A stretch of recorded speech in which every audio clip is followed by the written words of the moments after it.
humility, that correction, and even in myself, where I was like, yeah, everybody's replaceable. Do you know, I just recently, here's a tangent, but it makes sense.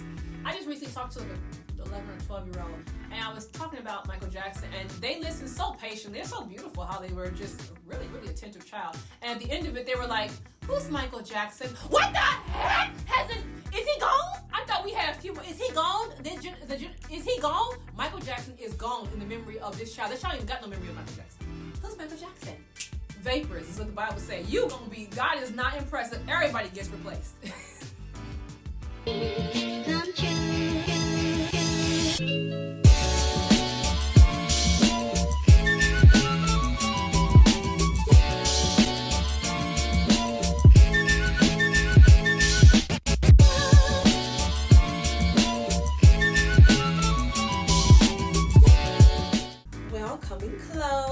Welcome, darlings. This topic is going to be a little sensitive, though it should not be. It really shouldn't, y'all. The Bible does not shrink back from hard conversations. It just doesn't. It doesn't talk about, like, he's not, God is not stuttering. He's not nervous about a lot of things, and we're like, oh, you can't say that. And so I wanted us to talk about a passage that for me began to open up my songwriting and my vocal prowess. And it comes from the passage in Isaiah 14th chapter where Lucifer is supposed, he falls from grace. He falls in love with his own beauty. He is tweaking. I started noticing it everywhere. It was like, oh my goodness, like once filters and came into play and people, I was like, people are feeling themselves. And we started thinking we weren't as bad as we are, even though statistics are clearly saying otherwise. Like the depression, disease, suicide, everything is up. And we acting like, no it's not, all is good, divorce is up, loneliness is up. We can't keep friends, sickness is up. And we're like, no it's not, I'm amazing. And that's what the world was looking like to me. Now look, I told you I had these kids, I got these boys, and I'm like, oh my God, how do I teach them and share with them pride? Pride to me is definitely one of the sins that I think almost every Christian works through and wrestles with. It's definitely one I wrestle through because it's a secret one. No one really, you can hide it. It ain't like gluttony or, out there, hoeing around. You could probably hide that well too for those of you who work professionally. But a lot of people, you get caught, now it's exposed. You get caught lying, now you're exposed. Pride, usually, especially in Christian spaces, you can hide it. You can just think to yourself, I'm better than her. As she walks in the church, you could say, she could do better than that. I deserve that dress. Like, pride is lifting yourself up higher than you should. You shouldn't be like false humility, which is, woe is me, I don't know how I'm gonna make it. That is also not in the Bible. So the way that that's come through church history, and we can go down that rabbit hole another day, of how we become entirely too pitiful is the word, and drawn to poverty and drawn to humility is what they called it. That was actually intentionally structured. It is also ridiculous.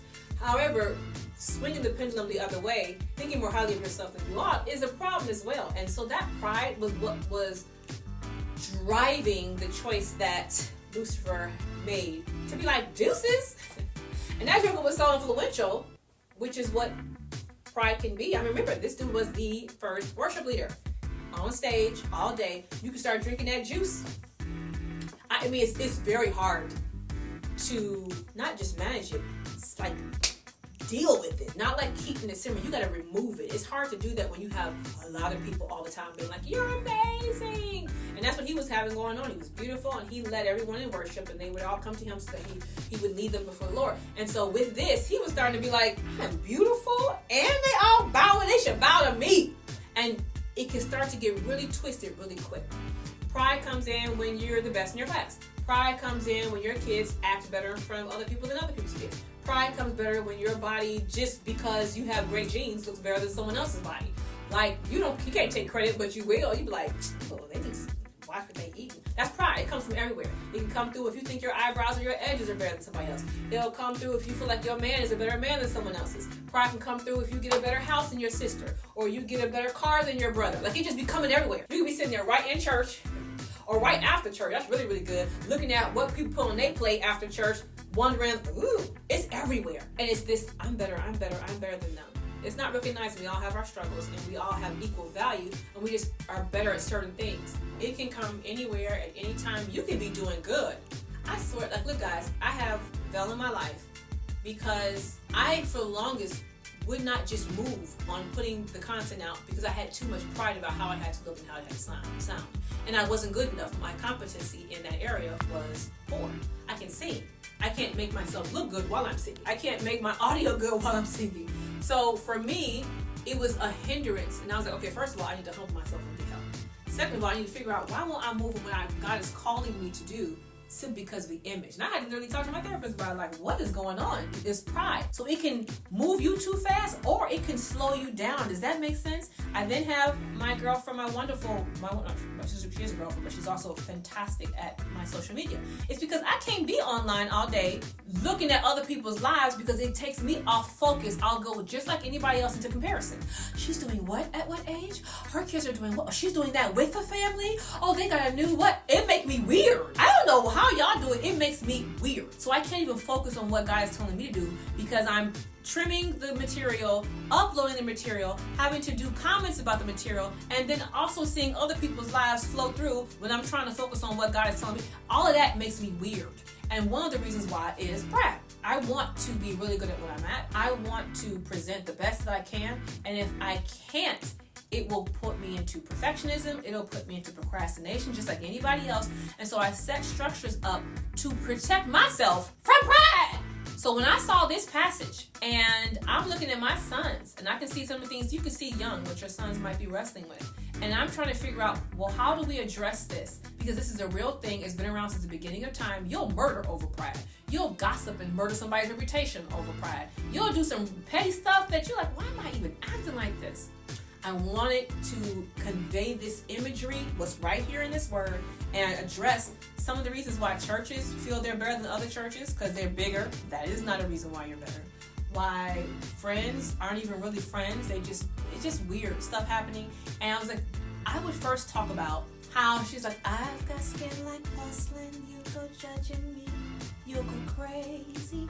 I was thinking about all the people who are like, you can't judge me, wishing you had my life, had my mind, had my money, had my banging body, babe.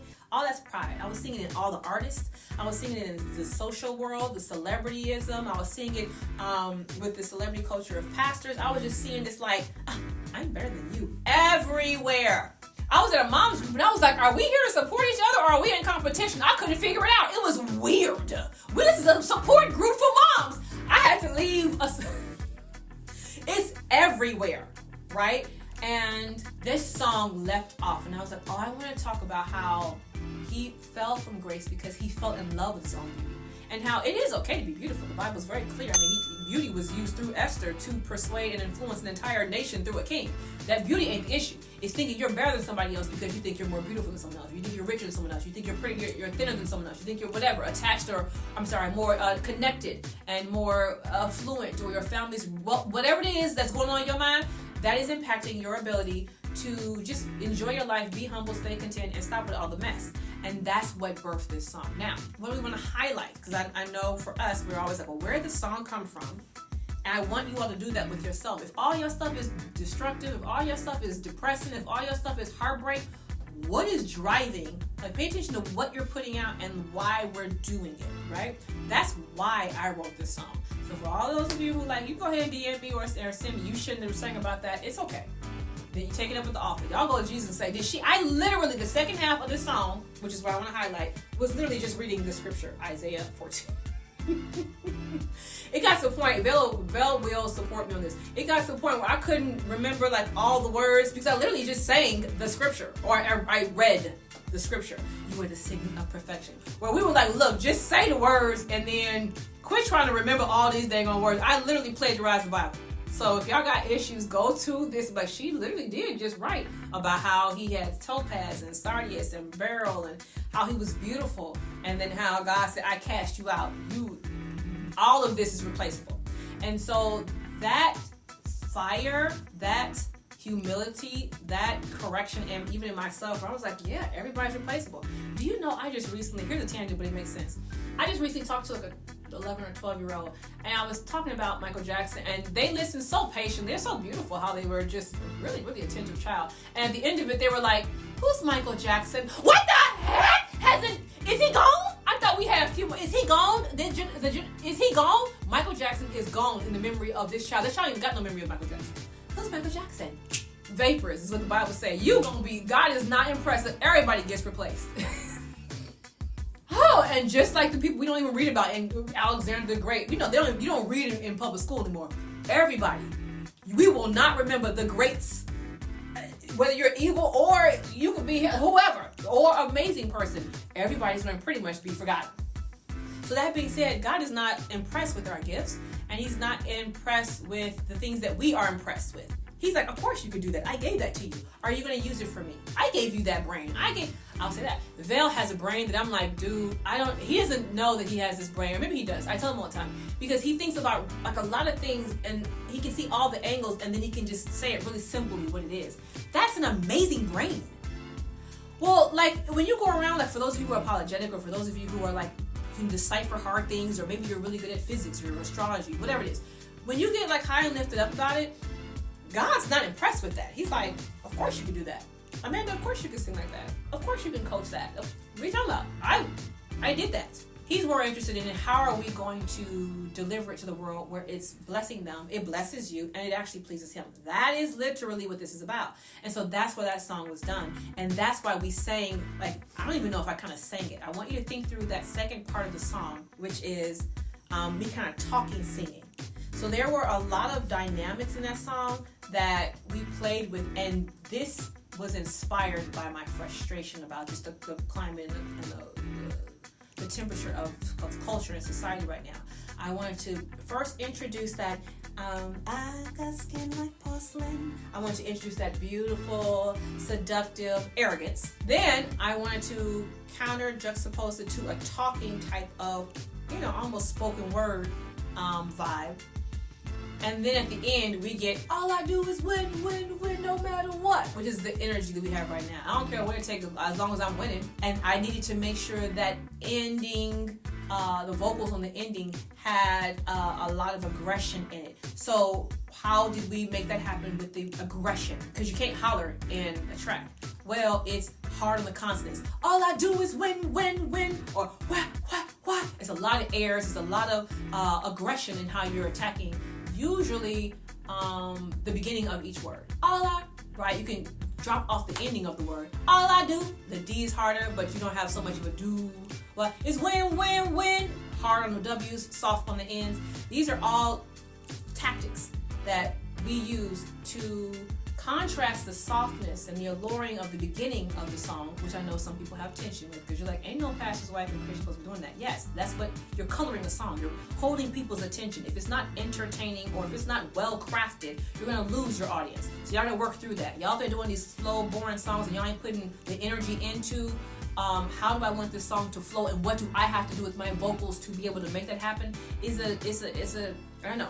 It does just justice to the craft. But I'm or contrasting the softness of how I'm sliding and merging words together. I've got skin like porcelain, you go cha-chan. You see how I'm sliding all the words together? It's not hard. I'm literally making like one word. I got skin like porcelain. Right? I'm connecting the words together.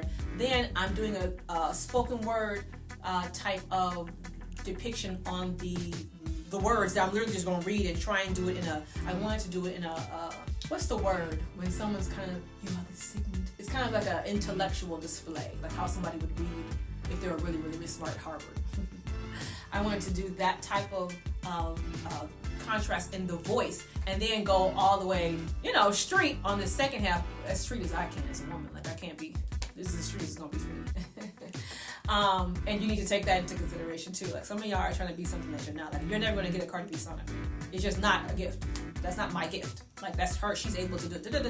It's not. So I knew how to do it in a way that was genuine and authentic to my voice, and that way it could give you 3 different types of feelings, of experiences, of abilities to reflect. That's what I'm trying to offer in that song. And I hope you can see that the choices that were made to perform it in those three different ways vocally help to convey those three different intentions successfully. All right, well, you know what to do. Comment. Look, this is a relationship. It goes both ways. I've been needing y'all in my life. Comment, like, subscribe, give me all the love. I love to give it back to you. And I love how many of you have been like, hey, can we address this? Or I really appreciate you said that, because it helps me see how much more I can better serve you. And for those of you who are ready to begin your journey, your vocal journey as an artist, you know God's called you to it. Text ready. I'm ready to the number below, and I'll be able to chat with you. It's completely free. It's a 15-minute consultation, and I'll take care of you, and we can hear what your needs are, where your budget's at, and then which one of the packages would be a good fit for you in the season God has you in right now. I just adore you. I hope you're doing back. Bye.